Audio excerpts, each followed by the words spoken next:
ফেরারি ফৌজ এবং সুভাষ মুখোপাধ্যায়ের অগ্নিকর্ম।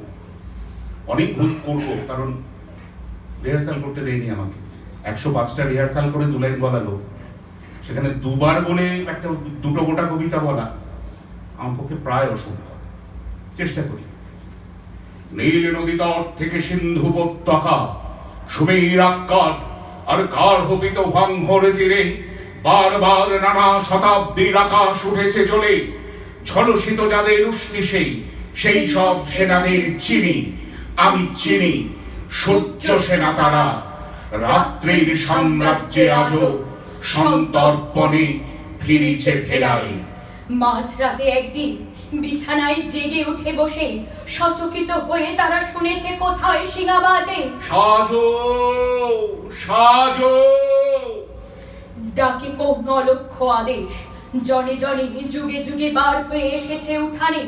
আগামী দিনের সূর্য দেখেছে আধারে গুঁড়ো গুঁড়ো করে সারা আকাশে ছড়ানো। সহসা জেনেছে তারা এই সব সূর্যকণা তিল তিল করে বয়ে নিয়ে যেতে হবে কালের দিগন্তে।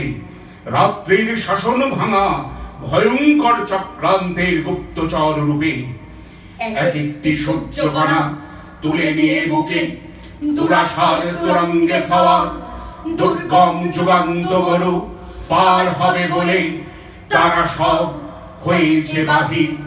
সুদূর সীমান্ত হার তারপর সরে গেছে প্রতি পায়ে পায়ে। গাঢ়কুর ঝটিকা এসে মুছে দিয়ে গেছে সব পথ। ভয়ের তুফান তোলা রাত্রের ভ্রুকুটি হেনেছে হিংসার বজ্র। দিক বিদিকে ভোলানো আধারে কে কোথায় গিয়েছে হারিয়ে। রাত্রির সাম্রাজ্য তাই এখনো অটুট। ছড়ানো সূর্যের কণা জড়ো করে যারা জ্বালাবে নতুন দিন, তারা আজও পলাতক দল ছাড়া ঘুরে ফেরে দেশে আর কালে। তবু সূর্যকণা বুঝে হারাবার নয়, থেকে থেকে জ্বলে ওঠে শানিত বিদ্যুৎ। কত ম্লান শতাব্দীর প্রহর ধাঁধিয়ে কোথা কোন লুকানো কৃপানে ফেরারি সেনা। এখনো ফেরারি কেন? ফেরো সব পলাতক সেনা। 7 সাগরের তীরে ফৌজদার হেঁটে যায়, শোনো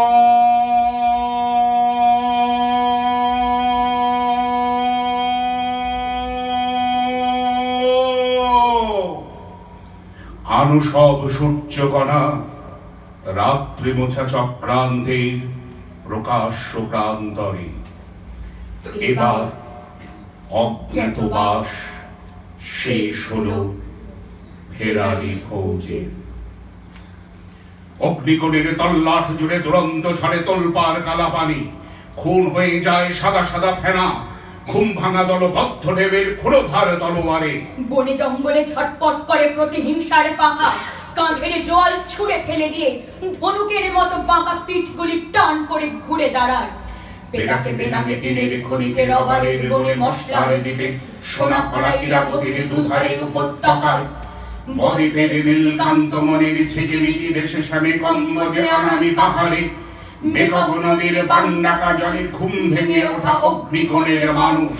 রক্তের পাকে শত্রুকে পুঁতে অন্ধকারের বুকে হাঁটু দিয়ে দুহাতে উপড়ে আনে দুঃশাসনের ভিড়। মেঘে মেঘে তারা চকমকি ঠুকে পথের নিশানা করে। বজ্রের সুরে বেঁধে নেয় গলা হাঁকে। দিন এসে গেছে ভাইরে, রক্তের দামে রক্তের ধার শোধবার। দিন এসে গেছে ভাইরে, বিদেশি রাজের প্রাণভোমরাকে নখে নখে টিপে মারবার। দিন এসে গেছে লাঙ্গলের ফলে আগাছা উপড়ে ফেলবার। দিন আসে ভাই কষ্টের মুখে নতুন ফসল তুলবার। কুঠিয়াল এক সাহেবের লাশে শকুনিতে খাই ছিঁড়ে লুণ্ঠনকারী 25টা যুগ সাম্রাজ্যের নেশাতুর চোখ থেকে সে দৃশ্য দেখে। দেশটাকে ভালোবেসে বাপদাদা যার প্রাণ দিল ফাঁসি কাঠে, সে দৃশ্য দেখে। সাদা ছেলে পেটে ধরে যার কচি মেয়ে দিয়েছে গলায় দড়ি, সে দৃশ্য দেখে। যার বংশের বাতি নিভে গেছে মালি মরকের হাওয়া লেগে। দেশের মাটিতে গড়াগড়ি খায় সুলতান রাজরাউজির শিখণ্ডীদের মাথা। অত্যাচারীর পাড়ায় পাড়ায় ত্রাহি ত্রাহি হাঁক ওঠে, দলে দলে ত্রাণ কট্টা বিমান বাতাসে বারুদ ঠেসে ঠুসে দিয়ে কামানের মুখে মৃত্যুর ঝড় তোলে। দুধের শিশুকে বুকেতে আঁকড়ে ধরে মরে শত শত শহরে গায়ের অগ্নিকোণের মানুষ। সে আগুনে পথ চেনে বঞ্চিতদের দিগন্ত জোড়া মিছিল, রক্তে রক্তে ভিজে ওঠে লাল নিশান। জঙ্গলে জলে পাহাড়ের কোলে ছটপট করে প্রতিহিংসার পাখা। মৃত্যুর ঝড়ে ঠেলে অন্ধকারের গলা টিপে ধরে রক্তের নদী উজিয়ে এগোয় অগ্নিকোণের পোর খাওয়া যত মানুষ। ব্যারাকে ব্যারাকে বিদ্রোহী সেনা জাগে, অস্ত্রাগারের দাঁড় খুলে তারা জনতার পাশে দাঁড়ায়। লক্ষ লক্ষ পায়ের আওয়াজে কেঁপে কেঁপে ওঠে মাটি।